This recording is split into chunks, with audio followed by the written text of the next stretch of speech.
Cricket board নির্বাচনে councillor হয়েছেন 10 সাবেক অধিনায়ক। নির্বাচন করতে পারেন অর্ধেক। বর্তমান পরিচালনা পর্ষদের 5 জন কাউন্সিলরশিপ পেয়েছেন, 5 জন পাননি।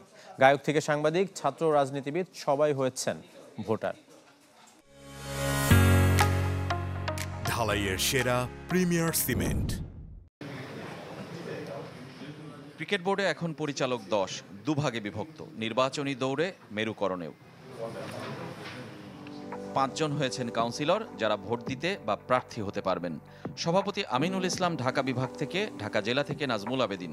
বাকি 3 জন ক্লাব থেকে। ফাহিম সিনহা সূর্য তরুণ ক্লাবকে প্রতিনিধিত্ব করছেন, মঞ্জুর আলম রেগুলার স্পোর্টিং ক্লাব আর কাকরাইল বয়েজ ক্লাবের কাউন্সিলর সালাউদ্দিন চৌধুরী। বাকি 5 জন হতে পারেননি। আকরাম খান মাহবুবানাম আগেই ঘোষণা দিয়েছিলেন নির্বাচন করবেন না।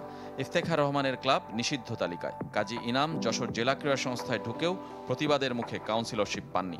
একই অবস্থা সাইফুল আলম চৌধুরী স্বপনের। আকরাম না পারলেও নির্বাচনের দৌড়ে আছেন সাবেক 3 অধিনায়ক। ভোটার হয়েছেন 10 ক্যাপ্টেন। বিসিবি সভাপতি নিজেই অধিনায়ক। মনোনীত করেছেন আরও 5 জনকে। গাজী আশরাফ, শফিকুল হক হীরা, রকিবুল হাসান, হাবিবুল বাশার ও মোহাম্মদ আশরাফুল আছেন সেই তালিকায়। আরও 10 জন সাবেক ক্রিকেটারকে মনোনীত করার ক্ষমতাও সভাপতির। সেখানে আছেন আরও 2 অধিনায়ক মিনহাজুল আবেদিন ও খালেদ মাসুদ।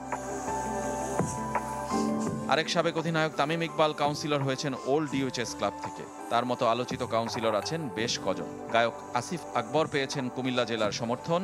ক্রীড়াঙ্গন সংস্কারে গঠিত সার্চ কমিটির 3 জন জোবাইদুর রহমান, ইমরোজ আহমেদ এবং মুনিরুল ইসলাম কাউন্সিলর হয়েছেন। আর বিসিবি সভাপতির 2 উপদেষ্টা কাউন্সিলর হয়েছেন টাঙ্গাইল ও ভোলা থেকে। বিসিবি নির্বাচনের নির্বাচন কমিশনার সিকবাতুল্লাহ নিজেই ভোটার। পুলিশ ক্রিকেট ক্লাবকে প্রতিনিধিত্ব করছেন তিনি। ঢাকার শীর্ষ 2 ক্লাব আবাহনী মোহামেডানের কাউন্সিলর শেখ বশির আহমেদ এবং মাসুদুজ্জামান। এক ঝাঁক সাবেক বোর্ড কর্তা আবারও যুক্ত হচ্ছে নির্বাচনী প্রক্রিয়ায়। সাবেক সভাপতি ফারুক আহমেদ থেকে আজিজ আল কায়সার, তার ভাই শওকত আজিজ রাসেল, তানজিল চৌধুরী, হানিফ ভূঁইয়ারা কাউন্সিলর হয়েছেন ক্লাব ক্রিকেটে। ক্রিকেট বোর্ড নির্বাচনে এক ঝাঁক রাজনীতিবিদও যুক্ত হয়েছেন। হয়তো পরিচালকও হয়ে যাবেন কেউ কেউ।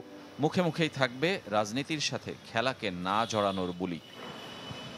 রেজওয়ানুজ্জামান, চ্যানেল 24।